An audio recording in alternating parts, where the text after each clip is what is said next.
coming to the end of this very insightful day of talks and conversations and polls, there is no longer any doubt in my mind, and I'm sure in your mind, that if you're here today anyway, that genomics is essential, and that it is in fact the very fabric of what makes a better and more personalized care for all patients. And this is, as we've seen today, is from rare diseases to cancer to transplantation to mental health. Today's discussions, I think, I am sure, shown you and convinced you that science, it is indeed ready. Few takeaways from all of the panels is that timing matters. That's what I could understand. Early detection, early intervention, the early access really can radically alter trajectories. And of course, we also learned that precision must be paired with equity, so that, ensuring that all of the solutions that we are trying to find not only work for just well-represented individuals, but for all populations, diverse population, including indigenous communities. And that's very, very important. We are reminded, I think, by Lisa in the last panel, but throughout the sessions today, that every data set is indeed a patient. And I remember as I was thinking about reflection, Stephen Hawkins is saying that science is not only a discipline of reason, but is also one of romance and passion. And I think that science is, at the end of the day, is very human. So patient-centered systems are a necessity as well as great innovative science, and they have to be built on trust. And also we have acknowledged, and we've heard this, another thematic, that this, data is powerful when we're talking about, so when we talk about genomics, I've been saying this for many years already, but I will keep saying this. Genomics now it's the definition of genomics has evolved, and genomics is seen now is not just the sequencing of your DNA, but it really reflects many, the multi-omics sphere really goes beyond that, and the data and the science of the data. And the data are very powerful, but they're not obviously sufficient alone. They need some very sophisticated infrastructure and interpretation, and most of all, obviously, implementation.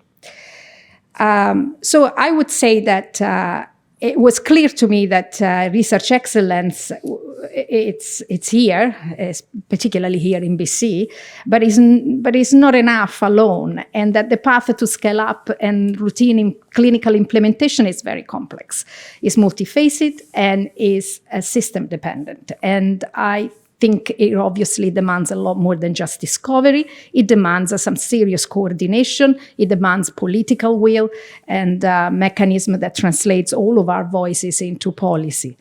And this is are the voices that we all need, the voices of many of you here today, researchers, clinicians, patients, indigenous partners. We have to say together that genomics is not optional. It's in fact essential infrastructure for a modern healthcare system. And I hope that these voices will be heard and will continue to be heard. They've certainly been heard to some extent, but we've realized today we want them to be heard a lot more. We want them to reach governments in ways that lead to some really meaningful action that a lot of the time translates into sustained funding in more practical terms for some. And there are many organizations, as you have seen, Genome BC, obviously today hosting this forum, Genome Canada, and even Michael Smith Health Research BC, who is here today as well. They are doing a lot of this work, but the work clearly is not enough and must go further. It needs to be coordinated, much more coordinated and transparent, and we need some more ambitious strategies. I think that's what we've heard today as well. I mean, I made a few notes. I quote a few of the speakers telling us how, examples of countries where genomics is really embedded in the national health delivery, where they are much further ahead than we are. So I would say, as a conclusion to the day, that science is ready. The need is super urgent. And the question now is not whether we implement it. I mean, that's not a question. The future is already here. The issue that we have is that it's not evenly distributed.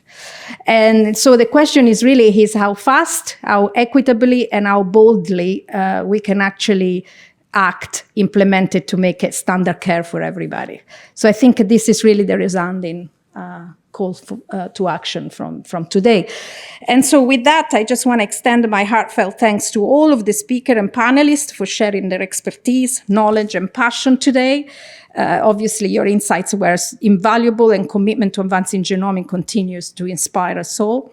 I'd also like to sincerely thank you, everyone who joined us, whether it's in the room today or online. Thank you for your engagement, your questions, and all the conversation we've been able to have during the very short breaks. As a reminder, all sessions from today's forum have been recorded and will soon be available for viewing, so you can revisit the discussion, you can continue to share them and continue to have conversations. You will receive a link to a brief survey, and we would really appreciate hearing your feedback, of course, as we continue to shape these events for the future. For those in the room today, there will be a reception in the atrium just outside the doors. And we hope that you can stay and continue some of our conversation, or maybe make some new connections. And so for today, thank you very much, everybody.